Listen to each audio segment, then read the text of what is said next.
ข่อยนึกว่าผูกแขนไม้ได้ดิเนาะนึกว่ากินดองได้บ้านเฮานี่กินดองไม้ก็แม่นได้เนาะดองไม้ก็แม่นเด้เนาะอันนี้แม่นหยังก่อนนี่ค่ะขออนุญาตเด้อเบิ่งแม่เอาหนึ่งข้าวเนาะข้าวหนึ่งน้ำตัวนี้ได้ไหมตัวนี้ต้มยังตัวนี้นะเรียบร้อยแล้วไก่ควันบ่นี่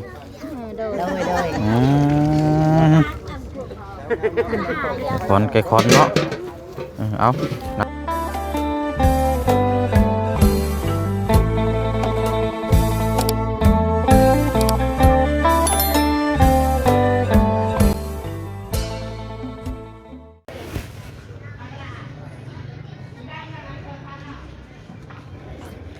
พี่น้องเนาะเปิดภาพเปิดกล้องมาเก็บภาพเก็บบรรยากาศ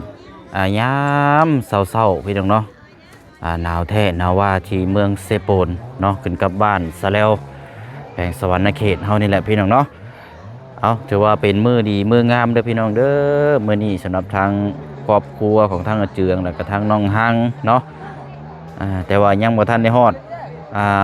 ร่วมพิธีหรอกพี่น้องเนาะอาจจะบ้าน8หรือว่า9 โมงพุ่นแหละพี่น้องเนาะตอนนี้ก็7 โมงทางพ่อน้องเปียวตื่นมากะโอ้พี่น้องยินแท้ยินว่าเนาะเอาเข้ามาเก็บบรรยากาศเบิ่งน้ำกันก่อนจะเริ่มพิธีเนาะพี่น้องเนาะทางทีมงานก็เริ่มทยอยแล้วพี่น้องมาเบิ่งน้ำกันเนาะผู้คนบางหน้าหลายตาที่พี่น้องFCเฮาเราดุนเราสมบาสิมีภายในมาร่วมงานเนาะเอาหน้ากระสีตุบๆเหี่ยวๆเนี่ยเลยพี่น้องเด้อเนาะมันหนาวเลยพี่น้องเนาะกราบทักทายสบายดีและสวัสดีพ่อแม่พี่น้องเบิดสุคนนะพี่น้องเด้อเนาะพบเจอกันอีกคือเก่าคือเดิมพี่น้องเนาะเอากาเพิ่มเติมเนาะพี่น้องเนาะกามีทางผู้ใหญ่ใจบุญเนาะอยู่นครศรีธรรมราชเนาะเพิ่นก็ได้ฝากเงินมาฝากร่วมผูกคอต่อแขนเนาะแต่ว่าเฮ็ดบุญขึ้นบ้านของทางเจียงน้องฮังเนาะพี่น้องเนาะ600 บาทเนาะแต่ว่าเพิ่นหักค่าธรรมเนียมไปก็สิเหลืออยู่ประมาณ580 บาทนี่แหละเนาะเงินจำนวนนี้ก็เดี๋ยวทางพ่อน้องเปียวก็สิผูกคอต่อแขนให้ทางครอบครัวของทางน้องเพิ่นเนาะพี่น้องเนาะแล้วก็เงินจำนวนที่เหลือที่บ่เชื่อว่าจะซื้อเป็นหมูมาให้ทางน้องๆเพิ่นร่วมงานแต่ว่ารู้สึกว่ากับเขามันก็ยันลายแล้วพี่น้องยันบ่ได้ซื้อมาไม่แต่ว่าจะนำเงินจากทางแม่ป้าใจดีที่บ่เชื่อได้ซื้อเป็นน้ำเป็นไนเป็นหม้อเป็นอย่างต่างๆเลยเนาะเงินจำนวนที่เหลือนั่นวันนี้ก็สิมอบเป็นเงินสดเนาะผูกคอต่อแขนให้ทางครอบครัวของทางน้องเพิ่นนี่แหละพี่น้องเนาะเอาเดือดจากนั้นแล้วก็จะร่วมผูกคอต่อแขนน้ำการเบิดนั่นแหละพี่น้องเนาะเพราะว่าเนี่ยอยู่นักกินนี่ครบแล้วเนาะเอาเดี๋ยวมาเก็บภาพบรรยากาศยามเช้าก่อนจะเริ่มพิธีพี่น้องเนาะตอนนี้ก็ยังบ่ทันได้ฮอดเวลาหรอกพี่น้องเนาะ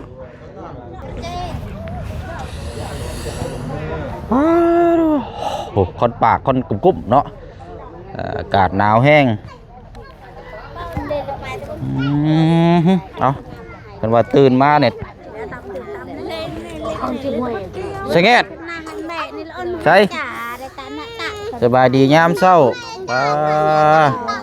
มายามเช้าย่างมาเบิ่งแนวกินก่อนเอาได้นี่เนาะอันนี้เป็นยังก่อนนี่ค่ะขออนุญาตเด้อเบิ่งหน่อยเอาหนึ่งข้าวเนาะข้าวหนึ่งน้ำตัวนี้ได้ไหมตัวนี้ต้มยังตัวนี้นะต้มไก่บ่ไก่เลี้ยนช่วยกันต้มไก่ใส่หม้อเนาะโอ้ไก่โตดีน้อยหม้อบักไงเราไม่ได้หม้อโอ้โถโคตรดีล้อดีเนาะปูคอนกับโอ้ยอุ่นยับเข้ามาเรียบร้อยเลยไก่ควันบ่นี่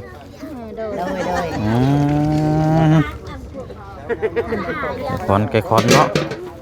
เอานางผิงไผ่ก่อนเอาหมวกเขาก็น่าจ้อยเลยเอากล้องสีมัวๆเนาะบัดนี้ไปลืมตัดผมเชื่องเนี่ย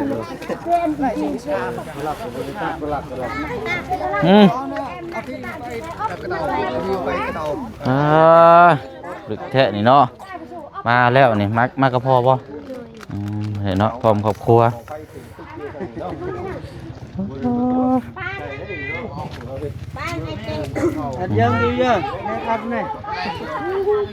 อันนี้กระเป๋าเขาอันนี้เนาะเป่าเข่าเนาะเวลานั่งกินข้าวกินน้ำโอ้เนาะรอเบิ่งน้ำกันโอ้เจ้าภาพเฮามื้อนี้เนาะใส่เสื้อสีขาวโอ้คือโทษติ่นเฮาพร้อมเนาะแต่บรรยากาศมันหนาวแห้งเลยพี่น้องเนาะนั่นจะเป็นโซนหม่องเฮ็ดกับข้าวกับน้ำเนาะในอยู่ในกินเอาสบายดีเนาะทั้งภาพโอ้แต่งตัวงามแท้มื้อนี้เนาะเอาแท้เจืองเด้อเอามาพี่ก่อนก็ได้เอาอยู่ดีไม่แห้งสบายดีเนาะเดี๋ยวจังอันนี้จังโมงก่อนเริ่มพิธีเดี๋ยวนี้จังโมงเลย 7 โมงน้อย เดี๋ยวนี้10 โมง ๆ7 โมง 7 โมงประมาณ9 โมงแหละ ประมาณ9 โมงซะเนาะเพราะว่าเฮานำเด็กเก่าเฮือนดังนี้เนาะ โดยสร้างก็เห็นมา เพิ่นกำลังมาว่าไปสร้างกับเขาวอยู่แล้วอันทางห้านเอื้อยเพิ่นก็หากำลังตื่นกินนี่กะ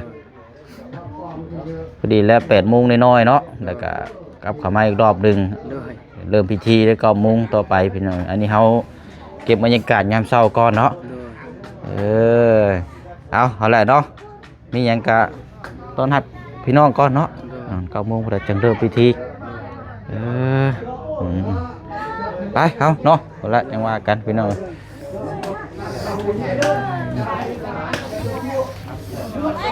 เย็นได้เนาะขึ้นมาซอเบิ่งเทิงพี่ก่อนโอ้เอาอันนี้ผ้าขอนอันนี้เนาะโดยเอา9 โมงเด้อพอเด้อประมาณ9 โมงเนาะโดยอันจำเฮ็ดคองก่อนเนาะเฮ็ดได้เนาะประมาณ8 โมง 9 โมงพุ่นแหละเริ่ม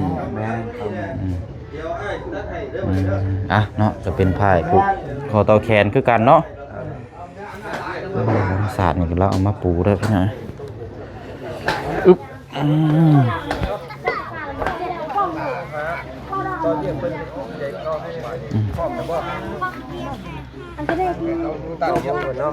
น้ำแล้วนี่เนาะอย่าเปื้อนเนาะอย่าเปื้อนในจังน้อยหนาวครับพี่น้องก็อันเป็นเงาแบบ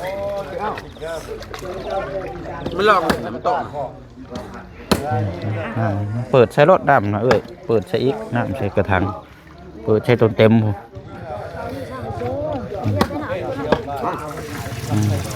เปิดใช้รถ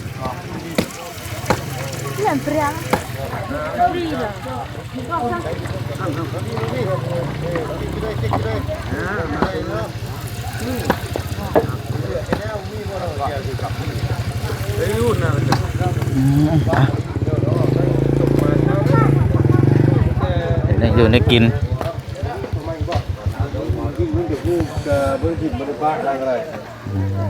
โอ้ได้เดียวรอกลืมตัดผมไปแล้วน้องมันห้างงามเป็นพิเศษเด้อพี่น้องเนาะพี่ปีนมาพี่เนาะปีนมาพี่นี่นะเนาะเอาเลิกงามยามดีมื้อนี้พี่น้องเนาะมีการขึ้นเฮือนขึ้นศาลของน้องเพิ่นเด้อมื้อนี้ยิ้มเด้อก็เฮ้ยเนาะ1 2โอเค ปูนามาพี่ลูกมาพี่เจ้าน่ะ น้องปูนาก็เป็นญาติกันบ่นี่ ญาติกัน โอ้เป็นญาติกันกับน้อง คันว่าใช่ น้อง คันเป็นญาติทางผู้นี้เนาะทางน้องฮังน้องปูนาเนาะเอาคอยนึกว่า ใส่กันเลยเนาะ ผูกแขนไม่ได้ดิ เนาะ นึกว่ากินดองได้บ้านเฮานี่ โยกินดองไม้ก็แม่นได้เนาะ ดองไม้ก็แม่นเด้เนาะอันกลางเต็นท์ลงไปรถ ลายเม่นอยู่เมื่อวานนี่เพิ่นว่างานกิจดองพี่น้องเพิ่นบ่เข้าใจ เอาไม้ใส่ไปยังเนาะป้อนไข่ ป้อนไข่ไว้แล้วบ่มันสิแม่นบ่ล่ะบาดนี้เนาะ คือเดือนน่ะก็ป้อนไข่ไม้เลยเนาะอืม นั่นเนาะเจียงทางญาติฝ่ายเมียมาเมื่อคืนเพิ่นนอนนี่ใส่นอนอยู่เรือนนอนอยู่เทิงเบิดเลย เพื่อนแล้วเนาะคุณจะนี่แหละ เรือนนุ่มร้านพอดีเลยเนาะเป็นคนขอป้าลุงเพิ่นมาลายอันน่ะอยู่บ้านเจ้าน่ะลายกลับมามื้อนี้เนี่ยมาวานนี้วานนี้มานอนนี่เลยเนาะฮอดบ่20คนวานบ่ฮอด10ปลายประมาณ7-8คนโอ้7-8คนมาเติมอีกมื้อนี้อีก10ปลายคนยังคนยังบ่มาพี่น้องเพิ่นนัดเพิ่น9:00 นเนาะ 9 โมง ยังลงครูอยู่พัดกี่พุ่นอยู่เอาเลข9เลข9 9 โมงว่าเฮือนนี่ตั้งแต่ปลุกแล้วก็เริ่มมันเก้าบ่เลยได้หลังนี่น่ะ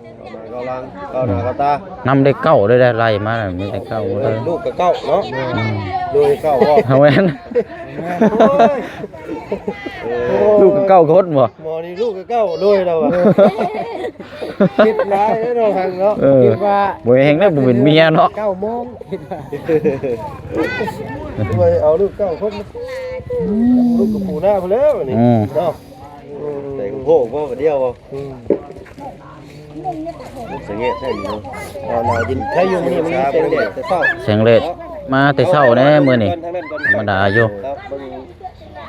บ้านเป็นได้บ้านนี้เนาะสิได้ขึ้นวัดใหม่ใส่งามทั้งสองคนเจ้าเนาะดีใจเนาะ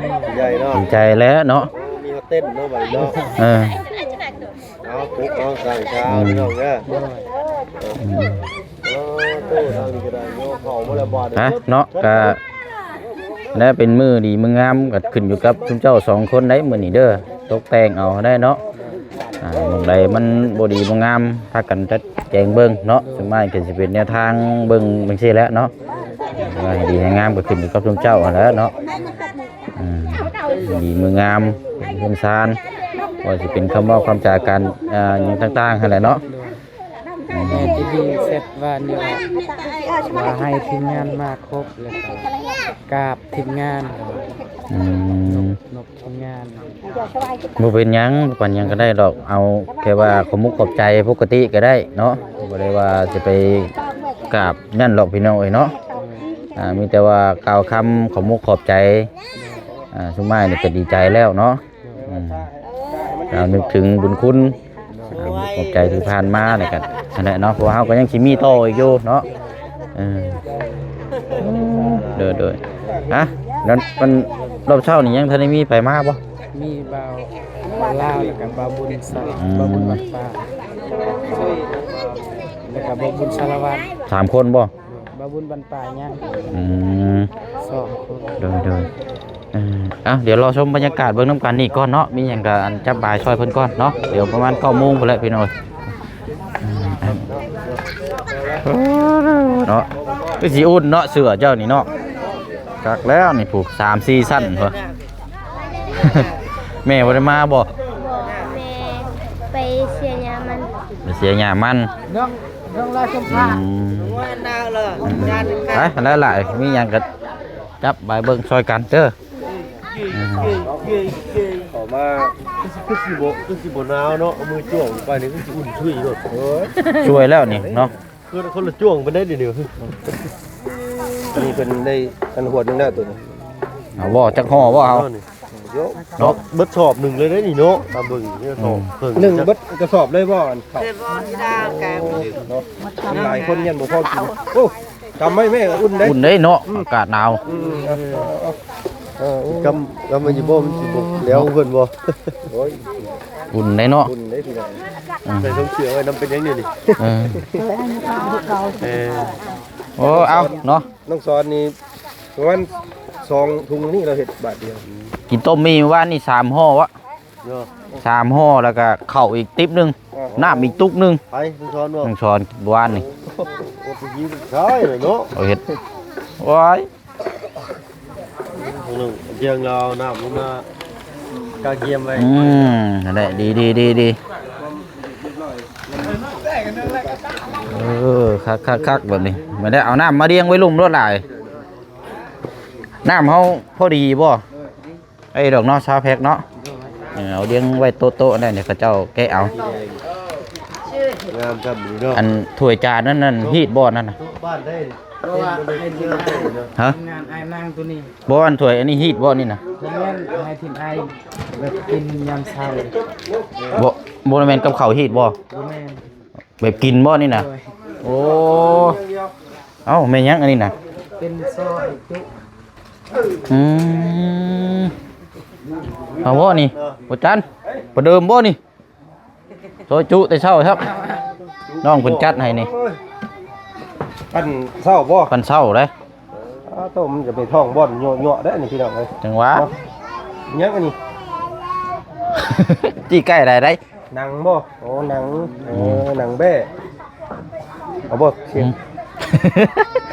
นี่นำกันดิ โอ้ยกินก๊อดเจ้าน่ะ อย่างละเศษหนังเข้าท้องข่อยผู้เดียวบ่ได้เด้นี่ข่อยงะโอ้กินน้ำมันบ่ค่าแล้วว่ะ บ่มันยังเช้าอยู่เนาะ โอ้ดาคนน่ะครับ ฮะ เอานะ เอาก้อนเจ้าน่ะ ปากไปกันหาท้องบ่ได้มันบ่ได้ได้กล้าแล้วงูกิน โอ้ย มาเรียกมาจิวมาเด้อ เอาเลยนะตาย นะเอาเลยเจ้าจนแฉบเอากันเราแล้วชันแล้ว เอาเลยเด้ Ừ. หนังงัวเผาเนาะ น้องเพิ่นจัดมาให้นี่เพิ่นทั้งพุ่นแล้วเรายังมันยังเช่าอยู่นะกอมันนี่ย่ำท้องมันปุบมันยัง เป็นย่อมาให้ แม่นนะ จากไหน เอาลองเบิ่ง กะลำบ่ เอาลองเบิ่งแล้วนะ เอาบ่เสียงว่า เออ สิว่ารังเกียจเพิ่นแล้วพี่เจ้า นี่เด้ชาเนาะ มันถือกับพญาตินี่นะมันถือกับพญาติชื่อนี่แล้ว มันก็ถือนี่เด้หนังเผาครับ ตื่นอยู่ที่จะว่าแล้วดูเว้ยเอาดูเอาไปดูไปเนาะ เอาไว้ก่อน จังน้อยก่อน เอาไว้ก่อน มันยังเช่าอยู่จังน้อยก่อน ครูมาหลายคนก่อน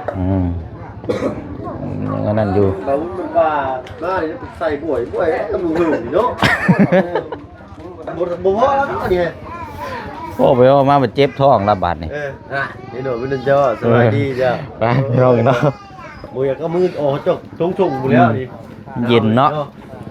เห็นได้เนาะ บ่จะถึงคน กินได้บานนี่ เนาะเนาะ ดำอยู่บนนี้กันดูเลยมาแล้วไม่ละหุ่น เอาบ่เออเนาะบ่เนาะโอ้ยเนาะเอาเข่าเนาะเป็นกระสอบเลยพี่น้องโอ้ยขอมุกขอบใจละลายเด้อเนาะเบิ่งแยงจับมือซอยกันเองอยู่ในกินซวยเข่าซวยน้ำโอ้ยเฮ็ดคนสองคนนี่บ่ได้แล้วได้นี่เอาไหมลูกปั้นไหมเข่านี่แม่ปั้นแล้วจี้ไปแซ่บได้นี่เผ็ดข้าวจี้หอมๆนี่บ่อยากบ่ยังเนาะ จะตื่นที่เดินเนาะหน้าบูตัวตลาดเนี่ยผมเห็นได้แค่พุ่งเขาพุ่งเลย เอาเนาะวันเวลานี่ขยับขยื่นมาเรื่อยๆพี่น้องเนาะบ่ได้อยู่หม่องเก่าเนาะตอนนี้ก็ เรานั่งตรงๆดูแบบ 8 โมงแล้วพี่น้อง8 โมงน้อยๆแล้วเนาะ ห่านที่น้องเขาหลักเมนเลยที่แหละมักขลังก่อน ว้าวบ่นี่ นั่งเตื้อมอยู่แล้วก็ได้ บุญมีได้เท่านี่บ่ได้ให้บ่ได้ห้องสิมีอยู่กูการกูดิ้นโดนว่าไง อยู่น้ำไผก็อยู่ เลยว่าอีดอกคนอยู่ในไฟก็ได้ไปแกบอกให้บอกห้องไว้แกจะเบิ่งอย่างงี้ นั่นแหละยืนใกล้หม่องซวยเข้าแล้วมันอยากอุ่นเนี่ยจักหน่อยปันนึงตาคอยสั่งคอยจะเป็นคลุกเกตาเลียบเสีย แต่คนกำลัง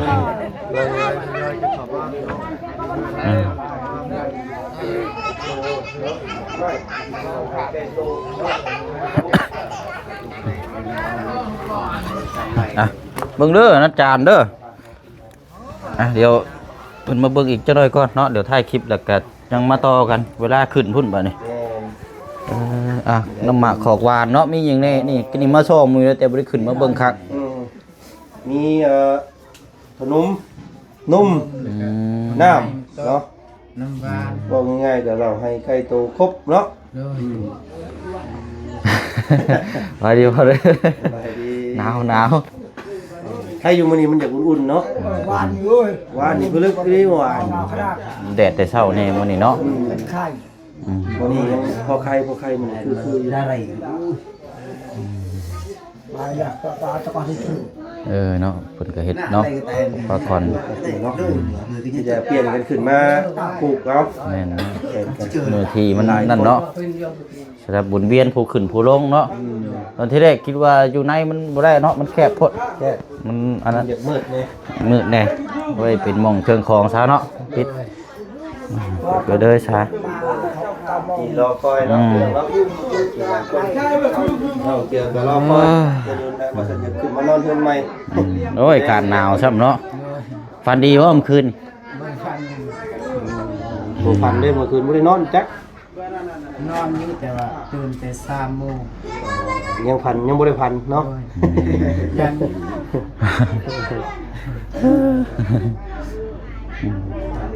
เอาซะเนาะเดี๋ยวมาต่อกัน เวลาเริ่มพิธีเนาะเบิ่งนํกันยาวๆอันนี้เฮาอุ่นเครื่อง ทางก็เป็นมุก8นาทีเดี๋ยวนี้ อุ่นเครื่องให้พี่น้องเก็บบรรยากาศเบิ่งนํกันเนาะ ขึ้นมาใหม่ เอาล่ะเด้อโดยเอาเดี๋ยวจังมาเบิ่งน้ำกันพี่น้องเนาะให้เพิ่นอันนี้ก่อนพอดีแล้วเพิ่นเฮ็ดกับข้าวกับน้ำแล้วเลยบ่เช่นก็สิไปเอากับข้าวมาก่อนยังมาต่อกันเนาะไปเนาะบ๊ายบายเด้อพี่น้องเด้อเนาะเดี๋ยวมาต่อกันในช่องของทางบ่เช่นเนาะพี่น้องเนาะจิตมีพอน้องเปียวลาไปก่อนเนาะบ๊ายบายพี่น้องเนาะสบายดี